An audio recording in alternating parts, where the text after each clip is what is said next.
Hello everyone, I'm Chris with Cali Moto TV. Welcome back to the channel and welcome to today's video. Bill and I get this question all the time. What is the perfect first bike for me? We're going to try to answer that in this video. We're going to talk about the 300 to 500cc range, then the 600 to 800cc range, and then the controversial 1000cc range, because we believe there's pros and cons to each of those, and they might lend to the type of riding that you want to do. So let's talk about that, and it might help you buy your first bike. Let's look at some of the factors and the pros of why you'd want to go to a 300 to 500cc motorcycle as your first bike. First and foremost is budget. They're usually on the cheaper range. If they're above 10 grand, you might want to look and see why it's so expensive. Normally they're between $3,000 to $6,000 new coming out of, a dealership. Another aspect of them is they're pretty easy to maintain. There's not a lot to the smaller CC bikes, which lends to you learning how to work on your bike. Also, these lower CC bikes are much more approachable. They're only like 50 to 30-ish horsepower. Nothing that's going to scare the crap out of you, but they're still going to be playable. You're going to be able to have some fun with them. You also have to think about the type of riding you're going to do. Those 300 to 500cc bikes are actually surprisingly good on a racetrack because you don't have the number and price in the back of your head as you ride. You can just go out there and have fun. On top of that, they're usually momentum bikes, meaning as you come through the corners, you want to carry as much speed as you can through the corners, whereas the higher CC, you have the horsepower and torque to just kind of punch you out of them. So it requires you to ride differently to be smoother and to be more comfortable at speed through a corner, which is really good on a track, especially if you're learning how to ride. Another pro to why these smaller CC bikes might influence some newer riders is because of their weight. They're usually really lightweight, like we're talking 300-ish pounds, maybe lighter. Now if you go with a Harley Sportster, and I think of the 400cc-ish range, those are going to be a little bit heavier than, say, something like a Kawasaki 400. But again, they're not going to be as gnarly as a bigger Harley or a bigger 6,000 to 1,000cc bike. So weight is another thing that draws people into these lower cc bikes, especially a newer rider. On that same note of weight, is because they're lighter, if you're a highway rider, they're going to be blown around by cars or crosswinds or what have you. You just don't have the girth to stay planted, and that might make it a little hairy for you to ride. So keep that in mind. Think of the type of riding you're going to do to really help you decide what bike fits you best. Again, the 300 to 500cc, there's sport bikes like the ZX4RR is a sport bike, if you will. I don't think there's a lot, like the R3 kind of is, but for the most part, they're more sport touring or cruising, if you will, and even to an adventure like the KTM 390 Adventure I mentioned. So you have a much more narrow range of bike capability, if you will. Now some downside or cons to the 300cc to 500cc bikes. As I mentioned, they don't have a lot of horsepower, they don't have a lot of torque. Some of you are going to ride these on the street to and from work or on the highway even. Now, yes, they can go 80, maybe 100 miles an hour, but when it comes to needing that power to get around a car, to get out of a situation, they might not have it. It also is dependent on you as a person. If you're a bigger build and have a little bit more weight carrying around, when you have a lesser CC bike, that power to weight changes because of you. Does it make it a bad bike to ride? No, I got a friend of mine that's got a KTM 390 Adventurer.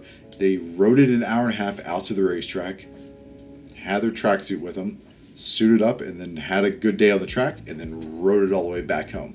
So a lower CC bike can absolutely do that, but to me, I like to have a little bit more power around me to try to get out of situations, especially on the highway. The next section of motorcycles that you might consider if you're a newer rider, that is the 600 to 800cc. Now, before you all lose your mind, not all 600cc bikes are created equal. Key point. The Yamaha R6 in the 2018 range and a new R7, they're very different motorcycles and they ride very differently. As a newer rider, the R6 is appealing, but in reality, it is a very high-strung motorcycle, loves crazy revs, and it is a very aggressive riding position. whereas the R7 is much softer, much more approachable, much nicer to ride as a new rider, and it isn't that intimidating. It's got great power as well, but nothing that you need to be revving to 14,000 RPM to really experience. Now this 600 to 800cc range has a freaking huge amount of variations of motorcycles. Whether you want a full-on race type bike like a ZX6RR, or you want something that's a nice upright touring bike like a Triumph Tiger Sport 600, there's that range. There's a lot of different motorcycles that you can choose from in this range. So that's what you need to think about, is the type of riding you want to do, because this range actually is a really strong class. There's a lot of great technology in them, and there's a lot of different motorcycles. I'm talking, you can have a CBR 600RR, or you can have a 650 CBR, which have very different riding characteristics. Same thing with the Aprilia. You can have a Tuono 660 versus the RS 660, which, I mean, the same motor, but they feel totally different. I have a review of the Tuono 660, and it is a comfortable, relaxed bike, whereas the RS is still comfortable, but it's a little bit more geared towards that fun, twisty, even track riding. I know a lot of people that have them as track bikes, and they are, again, phenomenal. A bike that might be surprising to you in the 600 to 800 range is a Ducati Scrambler. My wife actually has a Scrambler Cafe Racer, and it is in the 800 to 803, so it's a little bit cheating out of this range, but it's only like 80 horsepower. It's super approachable. The brakes they're fine, and it is a fun bike to ride. It's funny because I'll have my V4R next to it, and people will want to talk to her about the Cafe Racer more than they are. So when you're looking at the 600 to 800 range, understand that there's just so many choices out there. Now, why would you want this range? Well, maybe you want a little bit more power. You want a bike that you're not going to think you're going to grow out of in like 3 months. Something that you're going to enjoy for a longer period of time. Or you're a highway rider, like I mentioned in the other section, and you want to be able to get away from the traffic that's around you. A 600 to 800cc motorcycle will absolutely do that. The other thing is, as I mentioned, this segment is so strong, there's a lot of good technology in it, and what you had in the 300 to 500 range, while it's gotten better, this section has almost what the next section has, and they have a lot more creature comforts: the cruise control, the heated grips, the auto blipper, the quick shifter. They have all of that baked in already from the factory. Now, Con, why wouldn't you want the 600 to 800 range? Well, maybe it is too much power for you. Maybe you should be sticking to the 300 to 500 range. It's something you're going to have to be honest with yourself about. The other thing is they do weigh a little bit more, maybe 50 to 100 pounds, depending on the type of bike you ride.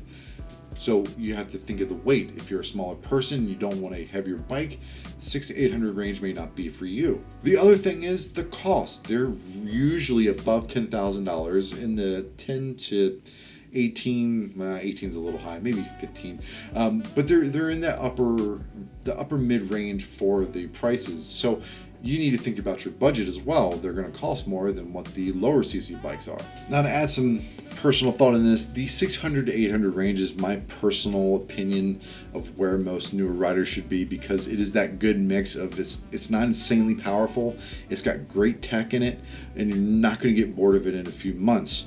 So to me, that is the range that I typically like to recommend. However, this is on you, this is your choice. Okay, the most controversial range of them all, the 900 to 1000 plus cc bikes.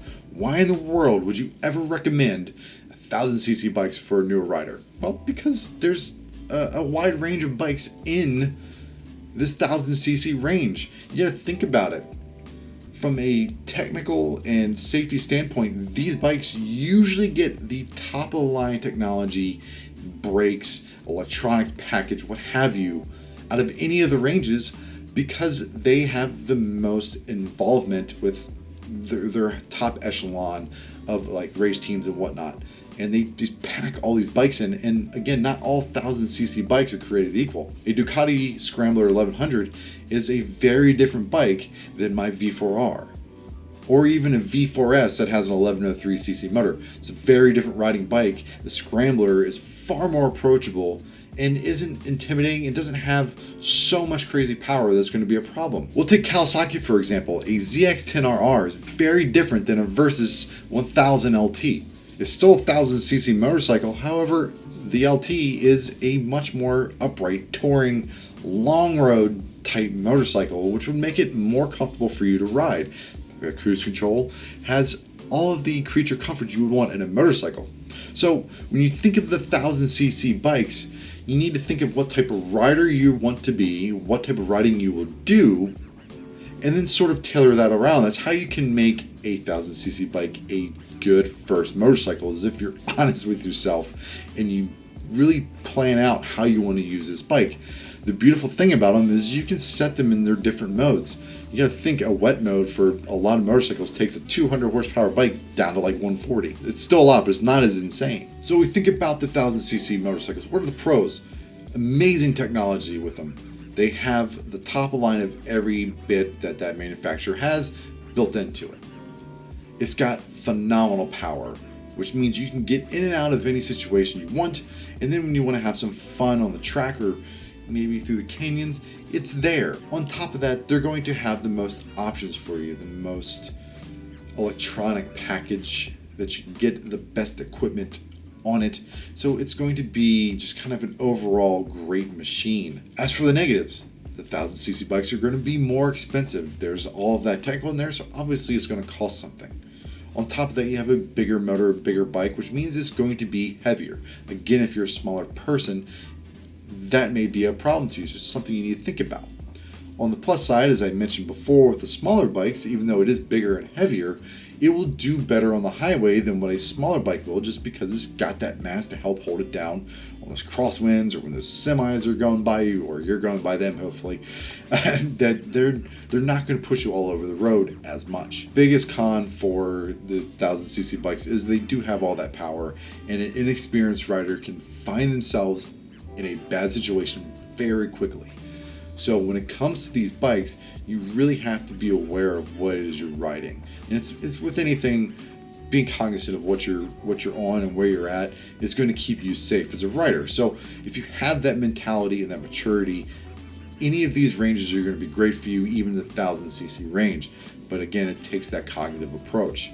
Another negative to the 1000cc range is the maintenance of them. They're going to be a good bit more to maintain. From the tires you're going to burn through, because you'll probably eat them up a little bit more than you would on the lower CCs. On top of that, some of these are very complex machines, which means you're going to need to pay either a shop to do it, or your specialty tools, or for the love of God, do it yourself and don't mess anything up. Maintaining the higher CC bikes is a little bit more expensive, but again, so is the whole bike overall. So that's something you have to consider, is the cost of ownership for a bigger bike. So let's recap a little bit. The lower CC 300 to 500 range, pros: cheaper to maintain, much more approachable, lighter, and they're just overall a fun machine. They help you learn how to ride. Downside, they are light, which means they can be blown around on a highway.